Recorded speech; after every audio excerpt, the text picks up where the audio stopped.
Supreme court में जिसके पिता ने सुशील पंडित का मजाक उड़ाया था, हमारा मजाक उड़ाया था। सुशील पंडित अपने घर वालों के लिए नहीं गया था। सुशील पंडित 92 में जो घटना घटी थी उसके बारे में यह कहने गया था कि मिलॉर्ड, हमारे घर बार लूट लिए, बहन बेटियों का रेप हो गया, 2500 लोगों का रेप और मर्डर हुआ है, 5000 लोग अपने राज्य से भाग गए हैं। आप हमारी अर्जी सुन लीजिए। जिन लोगों ने रेप और मर्डर किया है वो घूम रहे हैं। आप जानते हैं उस जमाने जस्टिस साहब कौन थे? जस्टिस जगदीश चंद्र कहर साहब थे, सरदार जी। उन्होंने क्या मजाक उड़ाया, जिसका परिवार लुट गया हो, जिसका बहन बेटी का रेप उसके सामने हुआ हो, जिसके 1200 बीघे के सेब के खेत उजड़ गए हो, उस पे जस्टिस साहब हंस के मस्करी की हंसी करते हुए चंद्रचूड़ के साथ में बैठे थे। कहा, तुम पब्लिसिटी के लिए आए हो? इतने समय के पास हमारे पास रिकॉर्ड नहीं है। उसी समय जस्टिस कहर के साथ बैठने वाला एक बड़ा जज, जिसे लोग चंद्रचूड़ के नाम से जानते हैं, समय का पलट देखिए, चंद्रचूड़ के बेटे चंद्रचूड़ की कोर्ट में ही मुसलमान ये सोच के पहुंचे कि इसका बाप भी हमारे लिए बड़ा नरम था, ये भी होगा। लेकिन जब ऊपर वाले को काम कराना होता है तो वो आपको मुझे किसी को चुनता है, और जिससे काम कराना होता है उसकी बुद्धि भ्रष्ट कर देता है। ये पहुंचे चंद्रचूड़ से, कहा कि साहब, हमारी नमाज पढ़ने का अधिकार हमारा छीन लिया गया है, हमको वजू करने का और नमाज पढ़ने का अधिकार दिया जाए। चंद्रचूड़ ने जब नोटिस को पढ़ा तो उन्होंने कहा कि आपको नमाज पढ़ने का पूरा अधिकार है, उनका वजू करने का भी अधिकार है, लेकिन आप नमाज पढ़ें, वजू करें, वजू कहीं और करें, लेकिन ये उसके ऑर्डर में है। महत्वपूर्ण बात समझिए, सुप्रीम कोर्ट के जज चंद्रचूड़ के उस ऑर्डर में है, नमाज पढ़िए, वजू करिए, लेकिन जहां बाबा विश्वनाथ हैं वो जगह तो सील ही रहेगी। 3 तारीख को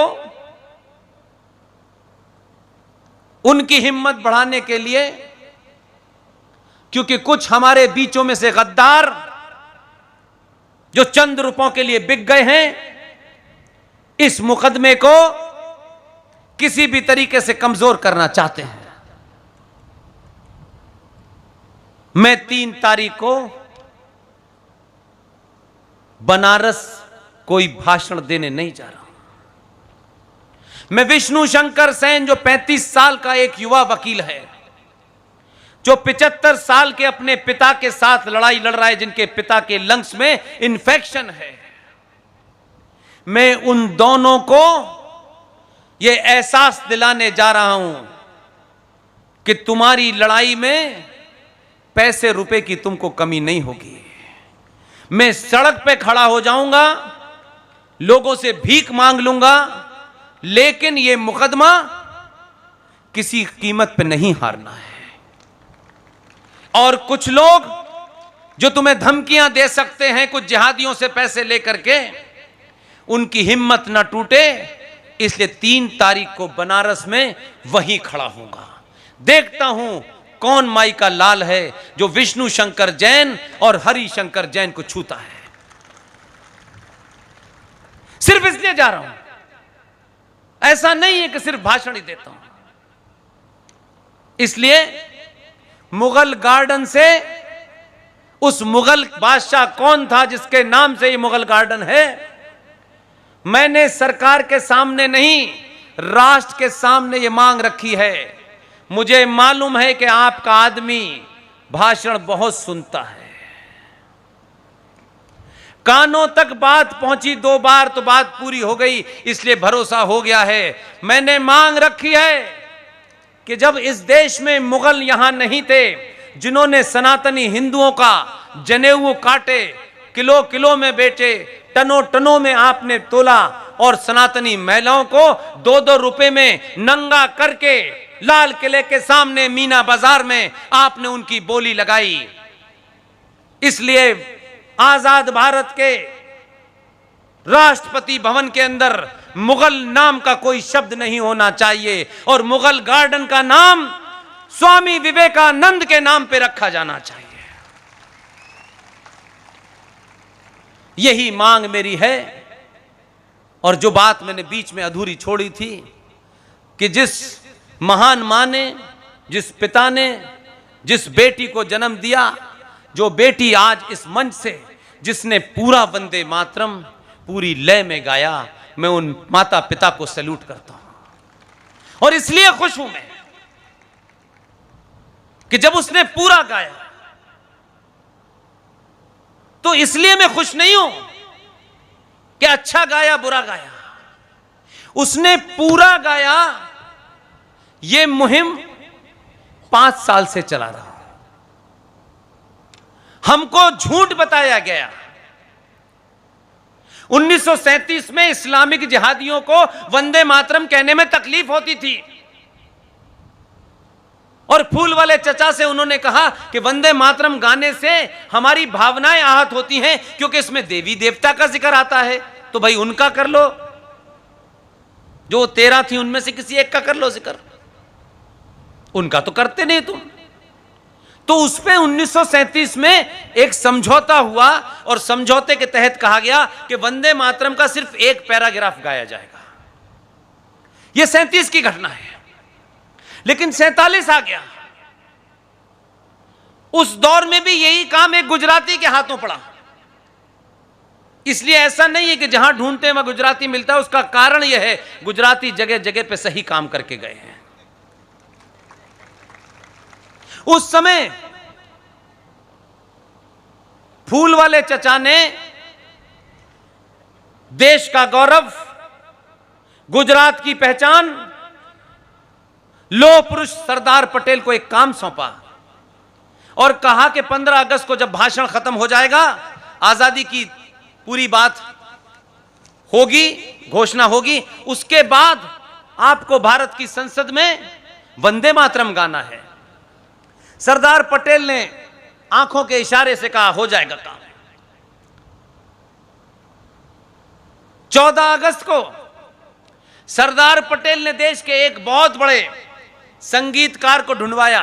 यानी इसका मतलब है कि सरदार पटेल को उस संगीतकार के चरित्र का पता था। सिर्फ लोह पुरुष ही नहीं थे, अपने मतलब की सारी चीजें पता थी। और उनको फोन किया। वो इत्तेफाक से उस वक्त मद्रास में थे, मोबाइल का जमाना नहीं था, टेलीफोन देर से मिलता था। सरदार पटेल ने टेलीफोन करके छोड़ दिया। फिर उधर से फोन आया कि सरदार पटेल साहब के ऑफिस से फोन आया था, पंडित जी बात करना चाहते हैं। तो जैसे ही वो संगीतकार लाइन पे आए, सरदार पटेल ने उनसे एक ही बात कही, आपको 15 अगस्त को जब भारत के संसद में आजादी की घोषणा होगी तो आपको वंदे मातरम गाना है। देखिए जरा उनका कद, देखिए लोगों का, कोई मिलता नहीं है ऐसा।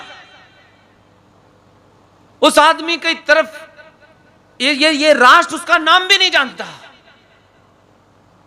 लेकिन ऐसे लोग खामोशी से चले गए। उन्होंने कभी पद्मश्री, पद्म विभूषण, राज्यसभा की टिकट, नफा नुकसान कभी जीवन में नहीं देखा। सरदार पटेल ने जब उनसे यह कहा कि आपको दिल्ली आना होगा और आपको वंदे मातरम गाना होगा, उस आदमी का चरित्र देखिए। उसने सरदार पटेल को टेलीफोन पे एक ही लाइन बोली,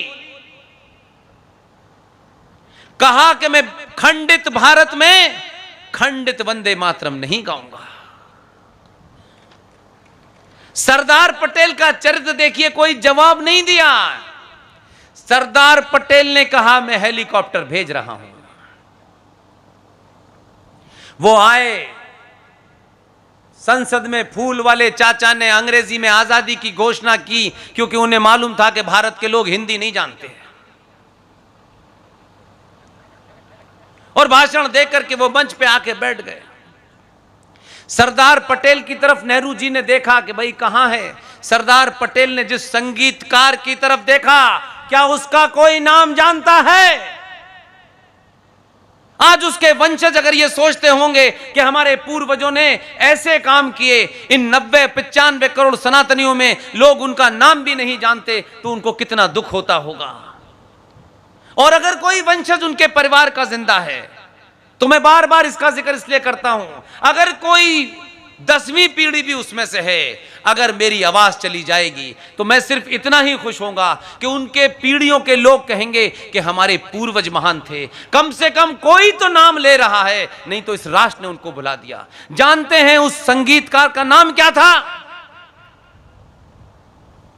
जब सरदार पटेल ने उनकी तरफ इशारा किया, उनका नाम था पंडित ओंकार नाथ ठाकुर।